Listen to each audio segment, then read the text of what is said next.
Shalom, selamat pagi. Kita berjumpa lagi pada hari Tuhan. Sekali lagi kita menyanyikan lagu Allah Peduli, kerana Dia Allah yang mempedulikan segala sesuatu yang berlaku di atas kita, ya. Banyak perkara yang tak dapat ku mengerti, mengapakah harus terjadi di dalam kehidupan ini.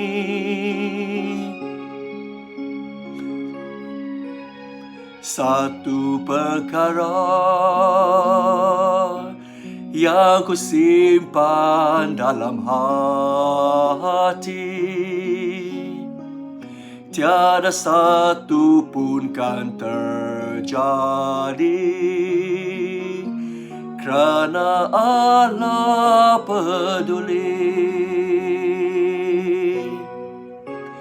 Allah mengerti, Allah peduli segala persoalan yang kita hadapi.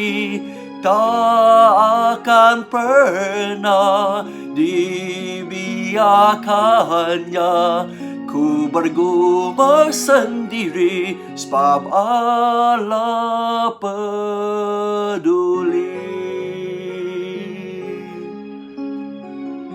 Mari kita bersatu dalam doa. Ya Allah Bapa kami di syurga, kami bersyukur kerana Engkaulah Bapa yang mempedulikan kami, Bapa. Engkaulah Bapa yang tidak membiarkan kami berseorangan. Engkaulah Bapa yang selalu memegang tangan, biarpun dalam masa yang desak, biarpun dalam masa yang kritikal, Engkau tetap bersama-sama menyertai kami, Bapa. Pada pagi hari Tuhan ini, Bapa, biarkanlah kami sekali lagi menjumpai Tuhan, menemui Tuhan, Bapa, dan biarkanlah Engkau memperlihatkan diri kepada kami seperti Engkau memperlihatkan diri kepada Yohanes di Pulau Patmos. Bapa, kami memohon biarkanlah pagi ini kami menemui kebenaran yang di dalam ajaran-Mu, Bapa. Oh Bapa, biarkanlah hati kami bersukacita kerana mendekati-Mu, Bapa. Dalam nama Yesus Kristus yang Maha Berkuasa kami berdoa. Amin. Pagi ini biarkanlah kita sama-sama merenungkan daripada Mazmur 31 ayat 20 hingga 25. Mazmur 31 ayat 20 hingga 25, ya. Saya baca untuk saudara dan saudari. Betapa limpahnya kebaikan-Mu yang Engkau sediakan untuk orang yang menghormati Engkau. Setiap orang melihat kebaikan yang Engkau lakukan bagi mereka yang berlindung kepadamu. Engkau menyembunyikan mereka di tempat hadirat-Mu yang selamat daripada komplot manusia. Engkau menyembunyikan mereka di tempat perlindungan yang selamat daripada hinaan musuh mereka. Terpujilah Tuhan, sangat mengagumkan kasih-Nya bagiku. Ketika aku dikepung dan diserang oleh musuh, aku takut dan menyangka bahawa Tuhan telah mengusir aku dari hadirat-Nya. Tetapi Dia telah mendengar seruanku ketika aku minta pertolongan-Nya. Kasihilah Tuhan, hai semua umat-Nya yang setia. Tuhan melindungi orang yang setia, tetapi menghukum orang yang sombong. Kuatkanlah dan teguhkanlah hati kamu, kamu semua yang berharap kepada Tuhan. Saudari, semalam kita nampak Daud menyenaraikan kesusahan-kesusahannya. Dia menyenaraikan bahawa seluruh dunia sekitarnya, semua orang berkomplot untuk menyerang dia. Dia hanya satu orang, begitu susah, begitu duka cita, begitu lemah, begitu sakit. Tapi saudara dan saudari, pada ayat 20 di sini dia kata, betapa limpahnya kebaikan-Mu yang Engkau sediakan untuk orang yang menghormati Engkau. Setiap orang melihat kebaikan yang Engkau lakukan bagi mereka yang berlindung kepadamu. Wow, saudara dan saudari, setelah sekian lama melalui segala kesusahan, Daud kini dia beristiharkan bahawa betapa limpahnya. Dia bukan kata betapa besar. Dia kata betapa limpahnya. Bermaksud jauh sangat besar kebaikan-Mu. Dan dia kata setiap orang melihat kebaikan yang Engkau lakukan. Saudara dan saudari, bermaksud sekian lama dia menghadapi pelbagai kesulitan. Dan kini setelah satu proses yang panjang, kini dia mengalami dan merasai bahawa betapa limpahnya kebaikan Tuhan di atasnya. Bermaksud kebaikan Allah itu jauh lebih besar, jauh lebih ajaib, jauh di luar jangkaannya, saudara dan saudari. Asalkan sepanjang penderitaan itu, yang di sini dia kata, yang engkau sediakan untuk orang yang menghormati engkau. Dan dia kata, bagi mereka yang berlindung kepadamu. Saudara dan saudari, asalkan sepanjang penderitaan itu, kita tetap menghormati Tuhan, kita tetap berlindung kepada Tuhan. Saya yakin setelah kepahitan yang pendek itu, kita akan mengalami kemanisan yang panjang. Orang Cina kata, 先苦后甜，苦尽甘来. Selepas kepahitan yang pendek, kita akhirnya memperoleh kemanisan yang berpanjangan. Saudara dan saudari, asalkan kita hormat kepada Allah, asalkan kita tetap berlindung kepada Allah sepanjang penderitaan itu. Saya pun terfikir, seumpama saya yang menjaga dan membesarkan 4 orang anak. Saya yakin kalau ada anak yang banyak, kamu tetap boleh faham. Dalam proses beberapa tahun, bahkan berbelasan tahun, yang ingin mengajar mereka, mendidik mereka untuk mengenali Tuhan, untuk menghormati Tuhan, untuk menuruti kehendak Tuhan. Saya yakin bukan sesuatu yang mudah. Jadi tiap-tiap hari saya macam bergaduh dengan mereka. Tiap-tiap hari saya macam seolah-olah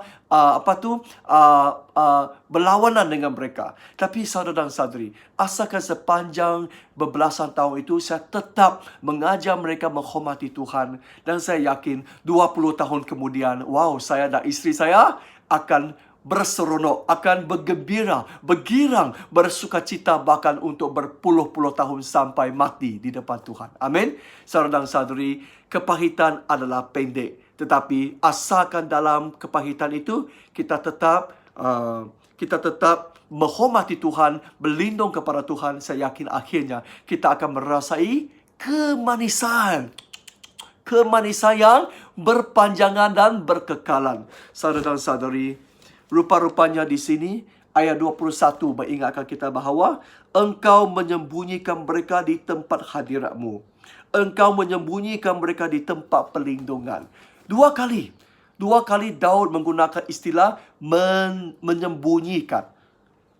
Menyembunyikan di tempat hadirat. Menyembunyikan di tempat perlindungan.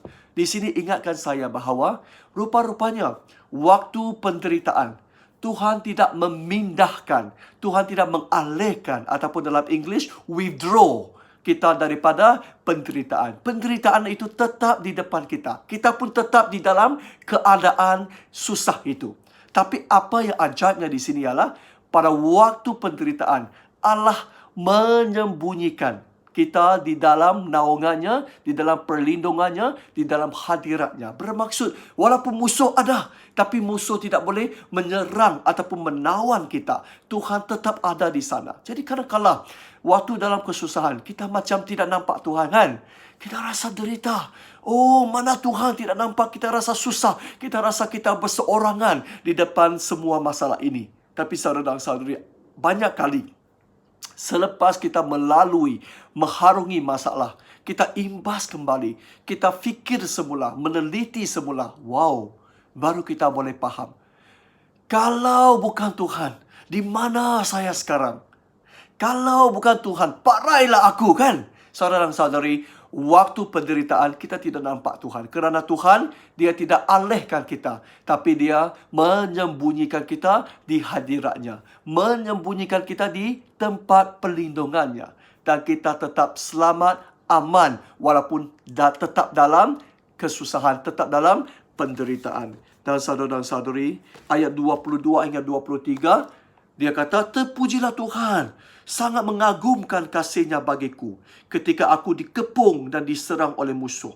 Aku takut dan menyangka bahawa Tuhan telah mengusir aku dari hadirat-Nya, tetapi Dia telah mendengar seruanku ketika aku minta pertolongan-Nya. Nah, saudara dan saudari, Daud kata, saya ingat waktu saya susah, saya ingat Tuhan tidak mengabuli doa saya, Tuhan tidak dengar saya. Rupa-rupanya saudara dan saudari, ini ingatkan kita bahawa Allah itu bukan Allah yang pekak, bukan Allah yang bisu, bukan Allah yang buta, bukan Allah yang tidak peduli, bukan Allah yang di atas pagar tidak campur tangan. Saudara dan saudari, Allah peduli. Allah campur tangan di setiap persoalan yang kita hadapi. Saudara dan saudari, terpujilah Tuhan, sangat mengagumnya kasih-Nya.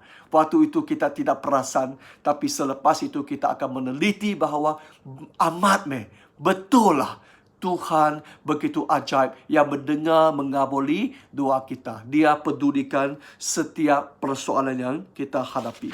Saudara dan saudari, oleh itu Daud dengan pengalaman dia sendiri mengingatkan kita bahawa sepanjang penderitaan itu, dia memang semakin mengalami, semakin mengenali Tuhan dia. Tuhan yang ajaib, Tuhan yang melindungi, Tuhan yang menyembunyikan dia, Tuhan yang selamatkan dia, dan Tuhan yang pedulikan dia.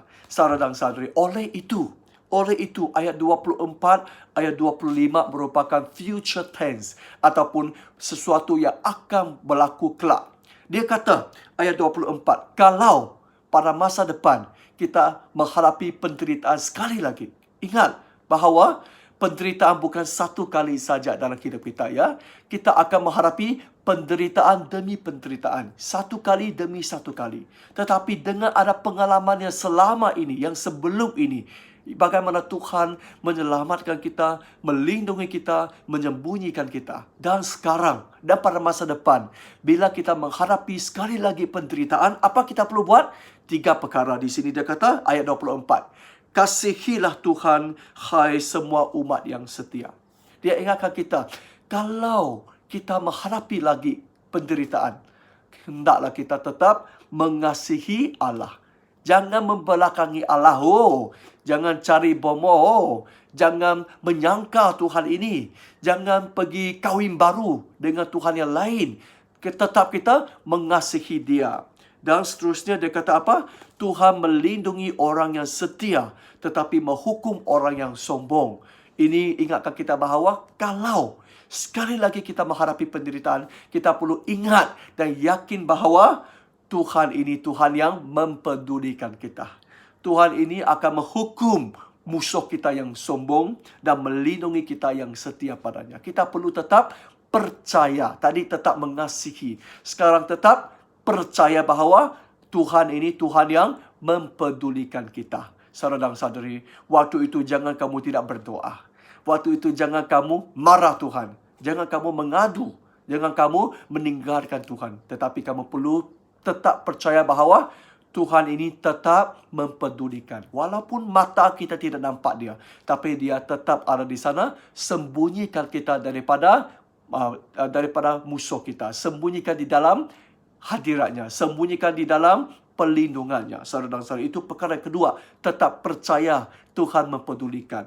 Dan perkara ketiga, kalau kita menghadapi penderitaan lagi pada masa depan, ayat 25 dia kata, kuatkanlah dan teguhkanlah hati kamu. Kamu semua yang berharap kepada Tuhan. Waktu itu, mungkin kita dicabar. Iman kita tercabar, tergoyah. Tapi kita tetap perlu kuatkan dan teguhkan iman. Tetap menaruh harapan, tetap berlindung di dalam Tuhan. Saudara dan saudari, saya bersyukur pada hari ini, dalam 6 ayat yang pendek ini, Daud menceritakan pengalaman dari dulu, dan sekarang, dan yang akan datang. Di mana sewaktu dulu dia begitu susah, tapi dia mengalami Tuhan yang mengabuli doa dia. Dan sekarang dia baru faham bila dia imbas kembali, terpujilah Tuhan. Memang Tuhan itu bukan pekak, bukan bisu, bukan buta. Memang dia mempedulikan. Sekarang dia kenal. Dan dia pada masa depan dia ingatkan kita tetap mengasihi Allah, tetap percaya bahawa Allah mempedulikan, dan tetap teguhkan dan kuatkan hati. Wow, ini memang satu proses. Pengudusan adalah satu proses seumur hidup, saudara dan saudari. Bukan satu kali saja penderitaan kita, tapi seumur hidup kita. Jadi saudara dan saudari, hari ini biarlah kita sekali lagi dikuatkan oleh firman Tuhan. Mari kita bersatu dalam Tuhan, ya. Mari bersatu dalam doa. Mari kita berdoa. Ya Allah Bapa, kami bersyukur atas firman-Mu yang memberi jaminan yang besar kepada kami. Bantulah kami tetap kasihi-Mu, teguhkanlah hati kami, dan percaya bahawa Engkau-lah Tuhan yang pedulikan kami. Berkatilah setiap kami pada pagi ini. Dalam nama Yesus Kristus yang Maha Berkuasa kami berdoa. Amin. Terima kasih, Tuhan berkati.